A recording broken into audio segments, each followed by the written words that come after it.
Alors j'ai appris à nager quand j'avais 3 ans, presque avant de marcher, du fait de mon handicap. J'ai commencé la compétition avec des personnes qui n'avaient pas de handicap quand j'avais 8 ans.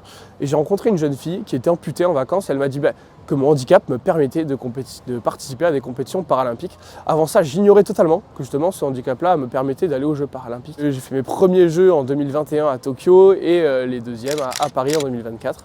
Et en parallèle de ça, je suis encore étudiant à l'INSA à Toulouse en 4e année en génie civil. Mon plus beau souvenir des Jeux, c'est difficile de choisir, il y en a eu énormément.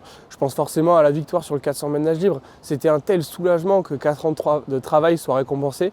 J'ai envie de penser aussi à la cérémonie de clôture, partager ça devant 80 000 personnes, pouvoir éteindre la flamme paralympique, c'était un chouette souvenir aussi. La descente émotionnelle a été plutôt rapide après les Jeux parce que mine de rien, la décompression s'est faite assez vite. C'est important justement de se trouver une autre activité. Moi je sais que j'étais peut-être le seul élève à être content de reprendre les cours, mais voilà, le fait de reprendre les cours, ça m'a permis de penser à autre chose, de voir d'autres personnes et de m'aider un peu à descendre. J'aimerais bien forcément participer aux Jeux paralympiques de Los Angeles en 2028. Après 4 ans dans la vie d'un sportif de haut niveau, ça va extrêmement vite. Une blessure, un nouveau nageur, et puis en plus dans le parasport, il y a l'enjeu des classifications aussi, donc tout peut bouger très vite. Donc d'ici là, on va se fixer quelques objectifs intermédiaires. Et de l'autre côté, effectivement, j'ai des objectifs scolaires aussi, ça serait bien de valider mon diplôme. Si tout va bien, l'année prochaine, je serai diplômé, donc ça fera 8 ans que je serai à l'école. Au lieu d'un diplôme qui se passe en 5, je le fais en 8. Et voilà, c'est mon objectif scolaire.